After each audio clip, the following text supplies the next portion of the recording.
नमस्कार, आप देख रहे हैं जीएसटीवी न्यूज और अंदर की बात के साथ मैं हूं ध्वनि। एक तरफ महाराष्ट्र में एनसीपी में घमासान के बाद अजित पवार महाराष्ट्र की शिंदे सरकार में शामिल हो गए हैं, तो वहीं दूसरी तरफ बेंगलुरु में तय की गई विपक्षी महाजुटान की दूसरी बैठक टल गई है। हालांकि दावा किया जा रहा है कि बैठक मानसून सत्र में चलते रद्द की गई है। कब होगी अब विपक्ष महाजुटान की बैठक? फिलहाल रद्द करने का क्या हो सकता है कारण? देखते हैं स्पेशल रिपोर्ट अंदर की बात में। महाराष्ट्र की राजनीति में एनसीपी के अंदर हुए सियासी घमासान के बाद अब 13-14 जुलाई को बेंगलुरु में तय की गई विपक्ष की बैठक टल गई है। जेडीयू के सीनियर नेता केसी त्यागी ने बैठक टलने की बात कंफर्म की है। उन्होंने कहा कि बैठक फिलहाल रद्द की गई है। बैठक की नई तारीख भी तय हो गई है। अब यह बैठक 17 से 18 जुलाई को होगी। महाराष्ट्र में सियासी उठापटक के बीच इस बैठक टलने पर सवाल खड़े हो रहे हैं। हालांकि कहा जा रहा है कि बिहार विधानसभा और कर्नाटक विधानसभा की मॉनसून सत्र बैठक होने के कारण इस मीटिंग को टाल दिया गया है। बिहार विधानसभा का मॉनसून सत्र 10 से 24 जुलाई तक रहने वाला है। सूत्रों के मुताबिक जेडीयू ने कांग्रेस के राष्ट्रीय अध्यक्ष से बैठक स्थगित करने का अनुरोध किया था, क्योंकि नीतीश और तेजस्वी विधानसभा सत्र में व्यस्त रहेंगे। बता दें कि 23 जून को पटना में 15 विपक्षी दलों की एकजुटता बैठक हुई थी। इसमें ममता बनर्जी, अरविंद केजरीवाल, भगवंत मान, एमके स्टालिन समेत 6 राज्य के सीएम और अखिलेश यादव, उद्धव ठाकरे, महबूबा मुफ्ती समेत 5 राज्यों के पूर्व सीएम शामिल हुए थे। राहुल गांधी और कांग्रेस अध्यक्ष मल्लिकार्जुन खड़गे भी बैठक में मौजूद रहे थे। Bureau report, GSTV. एनसीपी में फूट के बाद पार्टी चीफ शरद पवार ने एक इंटरव्यू में बताया कि आगे उनकी क्या तैयारी होगी। इसके अलावा उन्होंने परिवार की लड़ाई को लेकर भी जवाब दिया। क्या है शरद पवार का प्लान? देखते हैं खास रिपोर्ट अंदर की बात में।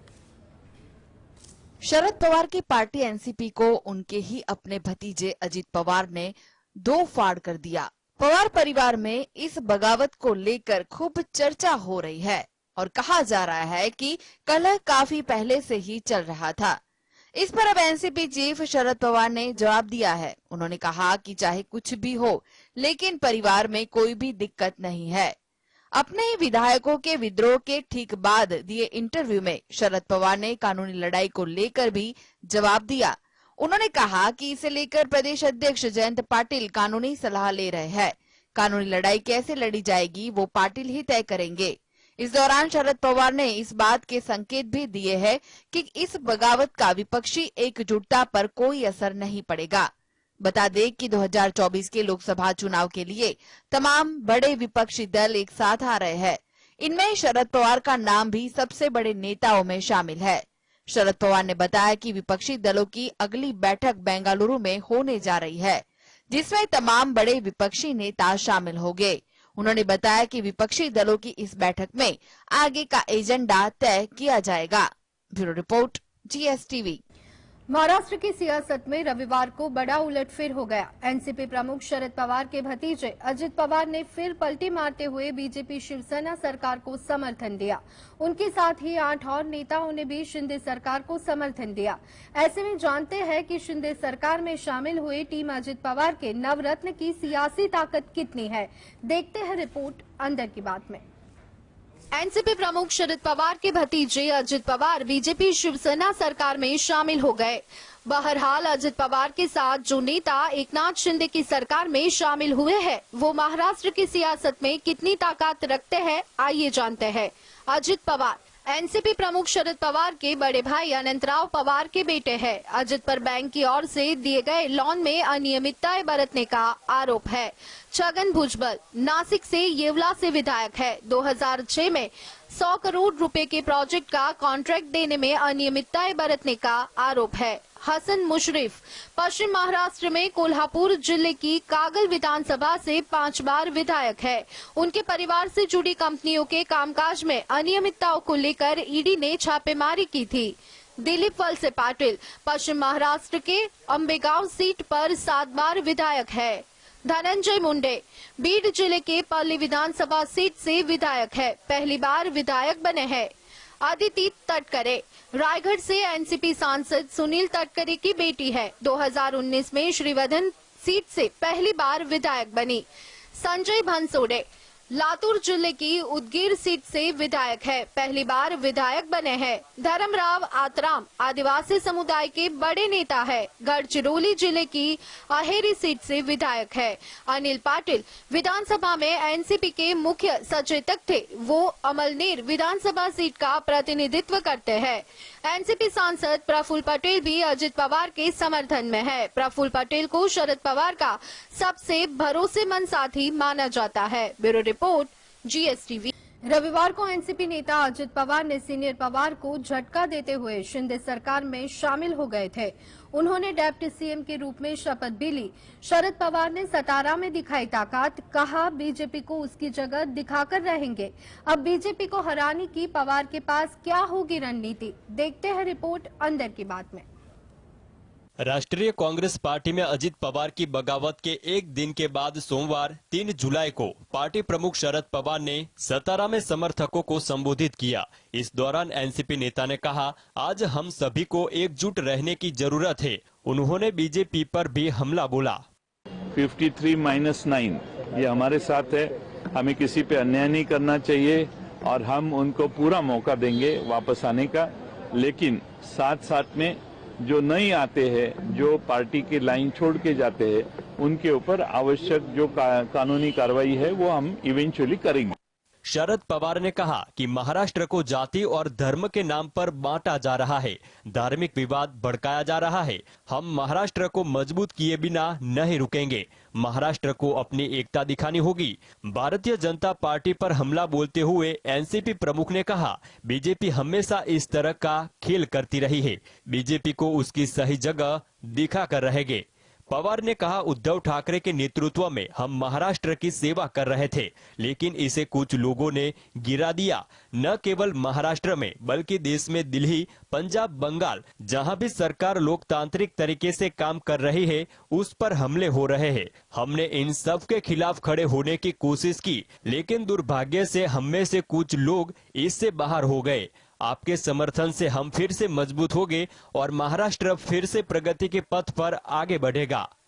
Bureau report, GST। महाराष्ट्र में अजित पवार की बगावत के बाद अलग अलग नेताओं के रिएक्शन सामने आ रहे हैं। अब टीएमसी सांसद ने अजित पवार के लिए बड़ी बात कह दी। क्या किया टीएमसी सांसद ने अजित पवार पर हमला, देखते हैं रिपोर्ट अंदर की बात में। अजित पवार की एनसीपी से बगावत के बाद महाराष्ट्र की सियासत में भूचाल आ गया है। शिंदे सरकार के समर्थन में डिप्टी सीएम बनने वाले अजित पवार को लेकर अलग अलग नेताओं की प्रतिक्रिया सामने आ रही है। इसी कड़ी में अब तृणमूल कांग्रेस के सांसद सौगत राय ने अजित पवार पर हमला बोला है और यहां तक कह दिया है कि अजित पवार गद्दार है। साथ ही सौगत राय शरद पवार का समर्थन करते हुए नजर आए। तृणमूल कांग्रेस के सांसद सौगत राय ने कहा, अजित पवार गद्दार है। तृणमूल कांग्रेस ऐसा मानती है कि शरद पवार जो कह रहे हैं वो ही सही है। बीजेपी सरकार बार बार पैसों से नेताओं को खरीद रही है और विपक्ष को कमजोर करने की कोशिश कर रही है। ऐसा मुंबई और महाराष्ट्र में तो संभव हुआ है, लेकिन देश पर इसका कोई असर नहीं पड़ेगा। हम शरद पवार के साथ हैं। AIMIM के प्रवक्ता ने ट्विटर पे लिखा है, मेरा अपना आंकलन है कि अजित पवार खुद नहीं गए हैं, इसमें शरद पवार जी की मर्जी शामिल है। इससे पहले भी यही हुआ था। ये पूरी बिसात शरद पवार जी ने खुद बिछाई है। इसमें वजीर वही चाल चलेगा जिससे बादशाह और उसका किला सुरक्षित रहे। ये राजनीति है बाबू, इसमें होता कुछ है, दिखता कुछ है। Bureau report, GSTV। के बाद बिहार में चल रही सियासी अटकलों के बीच बीजेपी के राज्यसभा सांसद सुशील मोदी का अहम बयान सामने आया है। पूर्व उप मुख्यमंत्री मोदी का कहना है कि अब अगर नीतीश कुमार नाक भी रगड़ेंगे तो बीजेपी उन्हें स्वीकार नहीं करेगी। क्या महाराष्ट्र के बाद अब बिहार की सियासत में आएगा तूफान, देखते हैं रिपोर्ट अंदर की बात। महाराष्ट्र में हुई सियासी घटनाक्रम के बाद अब सबकी नजर बिहार के राजनीतिक गलियारों पर जाकर टिक गई है।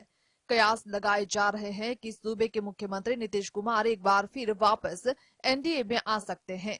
बीजेपी सांसद सुशील मोदी ने अपने एक अहम बयान में कहा है कि अब अगर नीतीश कुमार नाक भी रगड़ेंगे तो बीजेपी इन्हें स्वीकार नहीं करेगी।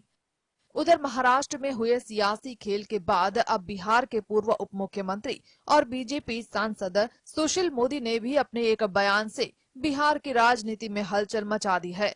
उन्होंने दावा किया है कि जिस तरीके का विद्रोह राष्ट्रवादी कांग्रेस पार्टी में हुआ है, वैसा ही बिहार में जेडीयू भी संभव है। सुशील मोदी ने कहा है कि एनसीपी में टूट 23 जून को पटना में हुई विपक्षी दलों की बैठक का परिणाम है, जहां राहुल गांधी को प्रधानमंत्री के तौर पर प्रोजेक्ट करने की तैयारी की जा रही है। सुशील मोदी ने दावा किया है कि बहुत जल्द बिहार में भी जेडीयू में टूट हो सकती है और इसी टूट के डर से नीतीश कुमार अपने विधायकों के साथ अलग अलग बात कर रहे हैं। सुशील मोदी ने कहा है कि जनता दल यूनाइटेड के विधायक और सांसद न राहुल गांधी को स्वीकार करेंगे और उसी कारण से पार्टी के अंदर जल्द भगदड़ मच सकती है। Bureau report. Welcome back. दक्षिणी मैक्सिको शहर के एक मेयर ने मादा मगरमच्छ के साथ शादी कर ली, जिसकी तस्वीर अभी सोशल मीडिया पर काफी वायरल हो रही है। क्या है पूरा मामला, देखते हैं रिपोर्ट अंदर की बात में। दक्षिणी मैक्सिको में एक हैरान करने वाला मामला सामने आया है, जहां शहर के मेयर ने एक मादा मगरमच्छ से शादी की है।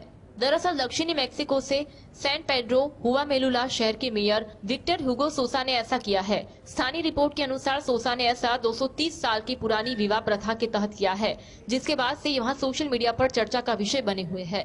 रिपोर्ट के अनुसार विक्टर हुगो सोसा ने जब समारोह स्थल में प्रवेश किया तब उनके हाथों में एक मगरमच्छ था। इस मादा मगरमच्छ को दुल्हन की तरह तैयार किया गया था, जिससे मेयर ने हजारों लोगों की मौजूदगी में इस मादा मगरमच्छ से शादी की। रिपोर्ट के अनुसार मेयर ने एलिसिया इडियाना नामक एक मगरमच्छ को अपनी पत्नी के रूप में स्वीकार किया। सोसा ने मगरमच्छ से शादी के दौरान कहा कि मैं जिम्मेदारी स्वीकार करता हूँ, क्योंकि हम एक दूसरे से प्यार करते हैं, जो कि शादी के लिए बेहद ही महत्वपूर्ण है। उन्होंने आगे कहा कि आप प्यार के बिना शादी नहीं कर सकते हैं। मैं राजकुमारी लड़की से शादी के लिए तैयार हूँ। Bureau report, GSTV। Kartik Aaryan और कियारा आडवाणी की फिल्म सत्यप्रेम की कथा गुरुवार को थिएटर्स में रिलीज हुई। ठीक ठाक रिव्यूज और जनता से मिली सॉलिड तारीफ ने फिल्म को बॉक्स ऑफिस पर दमदार शुरुआत दिलाई। अब फिल्म का संडे कलेक्शन भी सामने आ गया है और फिल्म ने चौथे दिन जमकर कमाई की है। कितना रहा फिल्म का वीकेंड कलेक्शन, देखते हैं बॉलीवुड रिपोर्ट अंदर की बात में। बॉलीवुड एक्ट्रेस जैकलीन फर्नांडिस ने मुंबई के बांद्रा स्थित पाली हिल में एक नया घर खरीदा है।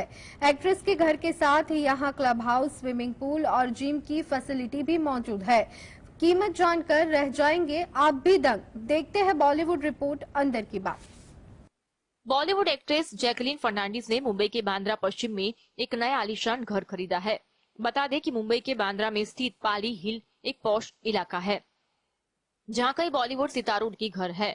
टाइम्स नाउ में छपी एक खबर के मुताबिक जैकलीन का नया घर रणबीर कपूर, आलिया भट्ट, करीना कपूर, सैफ अली खान जैसे स्टार के पड़ोस में है। रिपोर्ट्स के मुताबिक जैकलीन का नया घर पाली हिल के नवरोज बिल्डिंग में है। इस बिल्डिंग में सभी घर 1119 square foot 2597 square foot carpet area में बने हैं। सभी अपार्टमेंट 3 और 4 BHK के हैं। इनकी कीमत 12 करोड़ रुपए से शुरू होती है। घर के साथ दूसरे सुविधाओं की बात करें तो यहाँ क्लब हाउस, स्विमिंग पूल और जिम की फैसिलिटी भी मौजूद है। गौरतलब है कि कुछ महीने पहले तक जैकलीन ठग सुकेश चंद्रशेखर से जुड़े 200 करोड़ रुपए के मनी लॉन्ड्रिंग मामले को लेकर सुर्खियों में बनी हुई थी। इस मामले में ईडी ने उनकी 7.27 करोड़ रुपए की प्रॉपर्टी भी जब्त कर ली थी। Bureau report, GSTV। Actress Parineeti Chopra की अपने मंगेतर राघव चड्ढा के साथ फोटो सामने आई है, जिसमें वे गुरुद्वारे में बर्तन धोते दिख रहे हैं। बता दें कि किसी भी गुरुद्वारे में सेवा बिना किसी फल की उम्मीद की नहीं जा सकती। क्या परिणीति को अपार श्रद्धा है, देखते हैं बॉलीवुड रिपोर्ट अंदर की बात में। एक्ट्रेस परिणीति चोपड़ा अपने मंगेतर राघव चड्ढा के साथ सिखों के पवित्र धार्मिक स्थल गोल्डन टेम्पल पहुंची थी। इस दौरान कपल ने श्री हरमिंदर साहिब में माथा टेका और दर्शन किए थे, जिसकी तस्वीरें और वीडियोस सोशल मीडिया पर जमकर वायरल हो रही थी। अब राघव और परिणीति की कुछ और तस्वीरें सामने आई है, जिसमें वह गुरुद्वारे में बर्तन धोते दिखाई दे रही है। ये तस्वीरें गोल्डन टेम्पल की है, जहां कपल ने बर्तन धोकर सेवा की है। आपको बता दें कि किसी भी गुरुद्वारे में सेवा बिना किसी फल की उम्मीद से की जाती है। ये निस्वार्थ भावना से होती है। बर्तन धोकर, जूते साफ करके, खाना पकाकर, पानी पिलाकर, खाना परोसकर या गुरुद्वारे की सफाई करके सेवा की जाती है।